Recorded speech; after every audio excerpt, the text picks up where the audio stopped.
Cold Reckoning presents The Last Guest of Room 14. You are about to hear a story that will make you think twice before checking into any hotel you don't know. Stay until the very end, because what happens in the final seconds changes everything you just heard. It was a stormy night.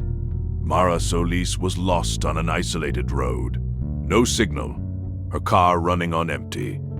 The only option was an old hotel at the edge of the highway, the Crestwood Hotel, built in 1931. Forgotten by time. She walked in. The lobby was nearly dark. Behind the front desk, an old man with white hair slowly lifted his eyes without saying a word. No ID, no name. He simply placed a heavy metal key on the counter. Room 14, top floor. Mara hesitated. She asked for a different room. The man didn't answer. He just turned the book slowly in his hands and waited. She took the key. She was already climbing the stairs when his voice cut through the silence. Oh, one thing. She turned around. Don't open the window in your room. Why? The man had already gone back to his book. If you haven't subscribed yet, do it right now. Every week there's a brand new story here on Cold Reckoning. Hit the button and turn on notifications, because you don't want to miss what's coming next. Mara reached room 14. The smell of lavender, and underneath it, something older, damp wood, burnt paper. She dropped her bag on the bed and stood there staring at the window.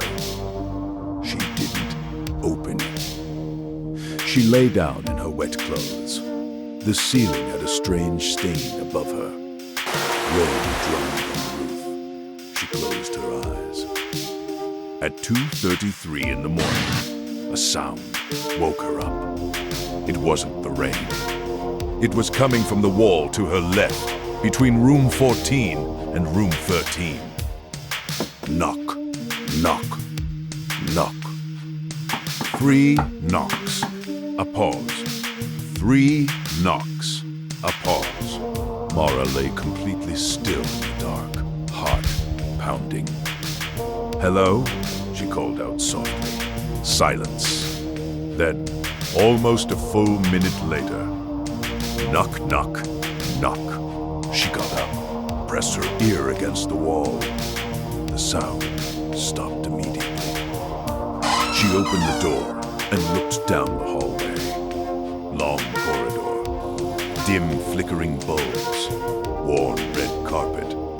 The door to room 13 was slightly open. A thin sliver of light crept through the gap. She pushed the door slowly. The room was empty, but someone had been there.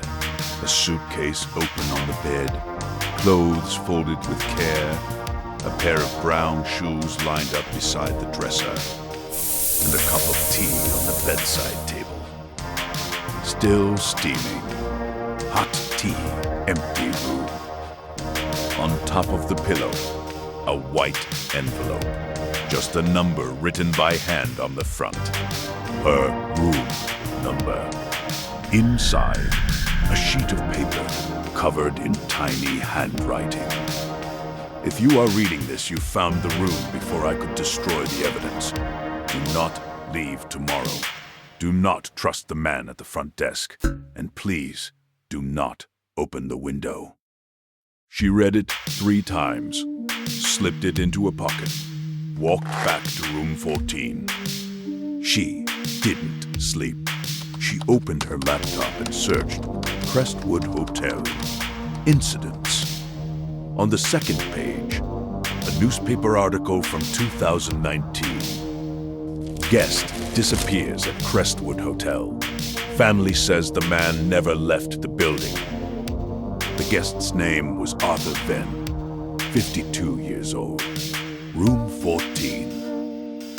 At 6:45 a.m., she came downstairs. The receptionist, was already behind the counter, as if he had never moved.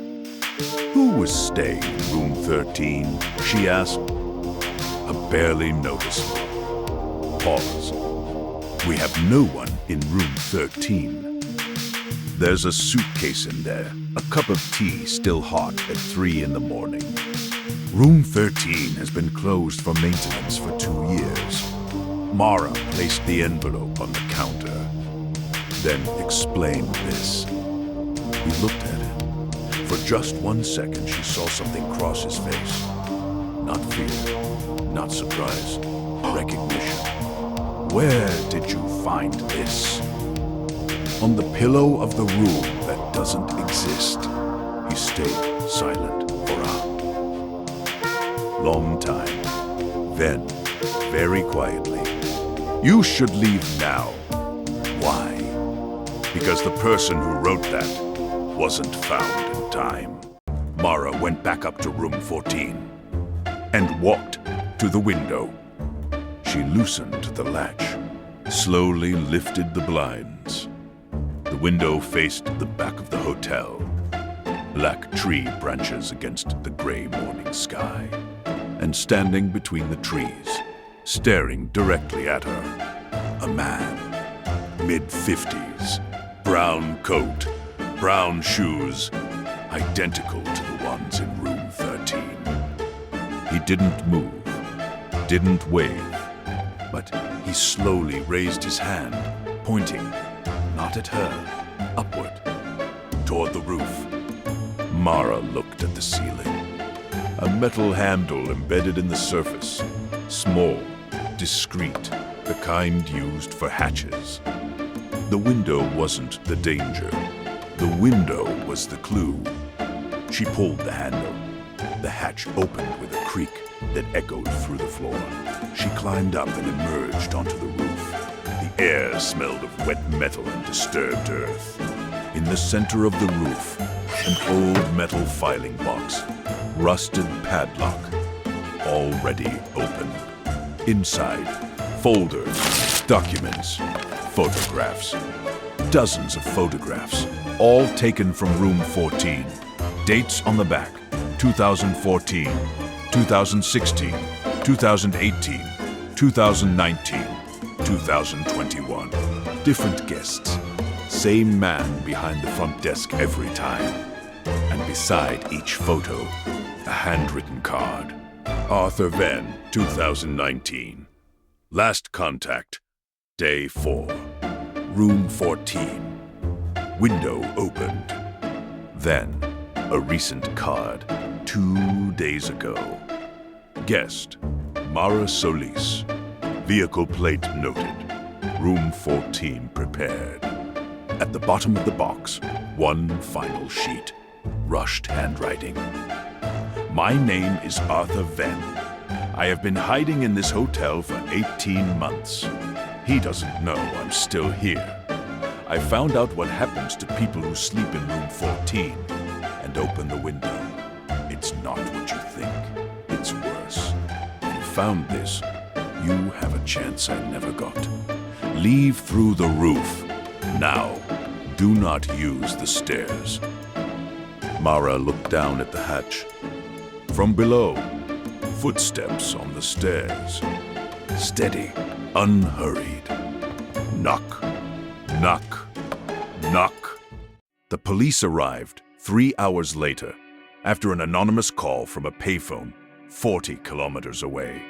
They found the receptionist in the lobby. Same chair, same book. He didn't resist. They found the documents on the roof. They found more, many more, in a hidden compartment beneath the floor of room 14, accessible only through the window and a pulley system installed decades earlier. They did not find Mara Solis. Her car was still in the parking lot. And in room 14, on the bed made with surgical precision, there was a white envelope. No name. If this story kept you locked in from the very first second, you already know what to do.